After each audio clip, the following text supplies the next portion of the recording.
over just the, God, I don't even know what week it is anymore. I know it's day 36, though, and we were through October 15th, just this last week. I think I'm going to change these videos up a little bit. I am going to just kind of review what we did in the weeks past. That way, if you're a parent and you're curious what your child's been doing, you can see. If you're missing, especially if you're absent, you can kind of see what you're missing or what you need to get done. And then if you're a teacher, especially if you would like to see how I did things, I'm going to be doing these now on Friday instead, just because I change so much throughout the week. Like, I'll think of something like, oh, that's a good idea, I should do it this way instead. And then I actually go back into my calendar and fix it. So I'm going to do it that way from now on. I missed last week too because of that same reason. I just felt like my last week didn't go exactly as I thought, but that's teaching. You know, a lot of changes happen. So let's just go ahead and jump into it though. Monday, my one group, my Lincoln group, did their vocab test. And just so you guys know, my Lincoln group is my students who they need extra help with their language arts skills, especially with their vocab. And so they normally do more vocab. We do more like kind of simple practices just to help them out. The vocab is chunked better. So they had to do a test, and they took it, and all my students get to retake their test as many times as they want. So even if you fail your test the first time, doesn't matter. I'll let you retake it just so because I want to see that you've mastered that skill. So we did it that way. We did a Google Classroom question. Those have been going good. The students are getting better at that RACE strategy, which is a writing strategy my entire school district is trying to implement this year. So that went well. And then video lecture. I've been doing these video lectures, and these are brand new. I'll show you what they look like, but they basically just are this. And so you type in your email address, and you put in your name, and I'll show you the editing because I'm the teacher, so I can actually show you the questions without responding. If you look at it, though, these are just questions that they have over videos, and I let the students do them. It's just a 10-15 minute video about some history. It's really nice for me just to make sure that they're getting the history that they need as far as the context, and they're being introduced to different ideas. And it gives me a chance to get caught up with some other kids, get caught up with other things. And so for the teacher standpoint, it's awesome. It's a really simple way to get things done. I've never been much of a movie shower as a teacher. I don't think showing like a 2-3 hour movie is really beneficial unless you really plan out what it's going to be used for. I think way too many times teachers just like, hey, watch a movie because I'm just so swamped that I need a break. I get that. I'm a teacher too, but these are way nicer just because it actually grades itself, and it really does show that, oh yeah, kids, you're learning something. Great. Do it. So I do those for a simple fact of they're nice and simple, and the kids actually benefit quite a bit from them. We started narrowing the topics even more last week. So if I jump into this doc, you'll see it. I think this will work. Yeah. So this is the document that we've been using to narrow the students' topics. I haven't got through all of them yet. In fact, I'm glad I said that because I just put a sheet away that I need.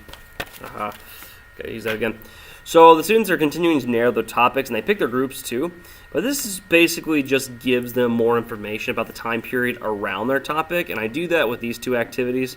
One's about the book, one's just a bunch of videos I found online.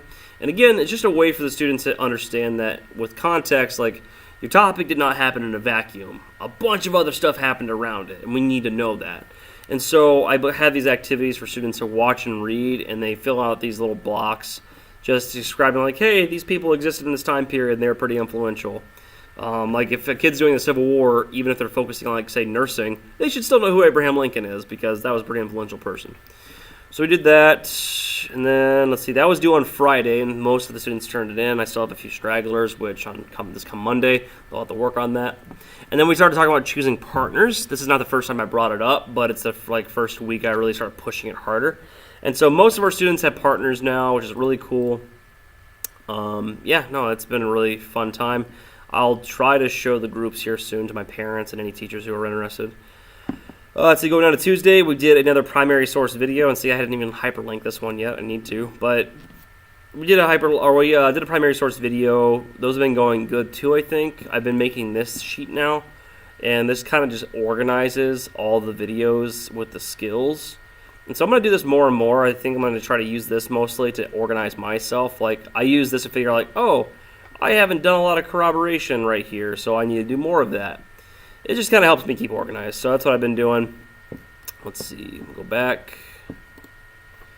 We did small group discussions over the race strategy. That was basically I pulled students to me who I feel like weren't getting it, and I just had them sit with me and we talked. And so doing those interventions in class is really important. I do those interventions during the same time as the video, so I can even put a tab right there to kind of signify that.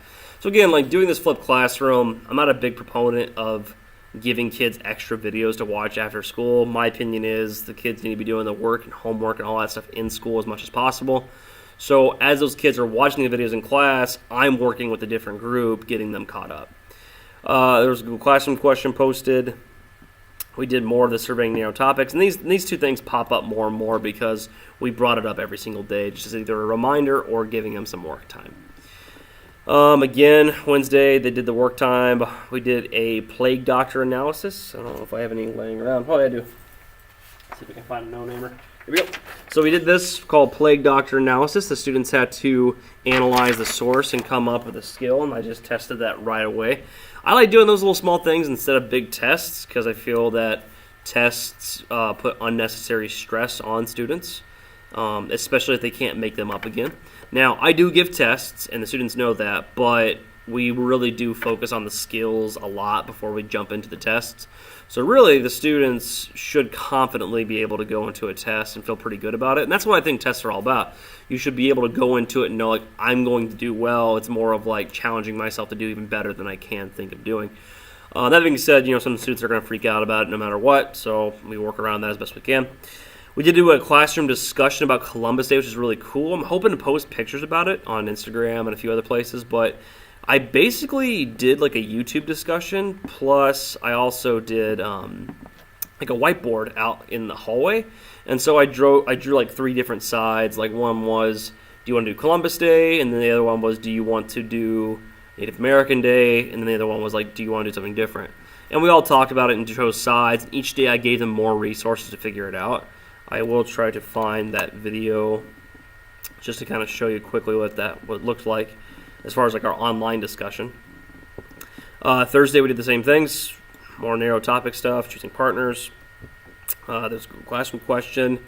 I didn't get to these race videos. I'm just trying to help out kids who need it. I need to move these actually, so I should actually make a comment that these need to be moved because again, I just didn't have a chance to actually get to it. I want to make my own videos too, but again, it's just a matter of time. And then we did another class discussion. I showed students videos about Christopher Columbus. I said that I found 3 videos I thought did a pretty good job of showing each side. I didn't lecture too much about it, except for like what the argument was, but I didn't want to talk too much because I was afraid that my bias would come out. Because I told them, like, I believe in one of these 3 things. I'm not going to tell you what it is because I don't want to affect you negatively. But we watched those videos. It actually went really well. I was pretty happy with it.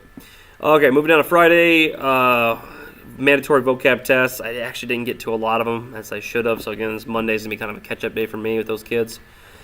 Surveying and narrowing a topic that was due that day. Several students didn't get it done. I gave them a lot of work time, but it's just, it's an assignment that a lot of kids don't realize, like, oh, we're going to procrastinate on it, and then it's missing, and now the kids have to worry about it. So I'm probably going to tell them, like, hey, I'm going to wait till Monday to put it in, but if it's not here, I'm going to put it in as missing, and this is a big assignment. Like, this will take you days to finish, and you had days to finish it, but if you put it off, like many of you did, it's not going to go out well for you. Partner choosing, they had to have them pretty much figured out by that day. I got a letter right here for parents. So I'm going to show this letter to parents and the kids. It's basically a signature agreeing that these are going to be the groups, and we're not changing groups. And in the middle of the year, because I had several students last year who, just friction happened and they didn't really consider their groups very well. And so I wanted them to understand, like, this group that you're picking, like a family, you're going to get into fights, you're going to have some happy times, but you're sticking together no matter what. So that's what we did. We finalized this the discussion. I'm on YouTube now. I'll see if I can find that for us real quick. Let's see. Columbus discussion. Where'd you go? There you are. So this video is pretty cool. It's one of my video lectures that I did, and I found out that I could just have the kids comment.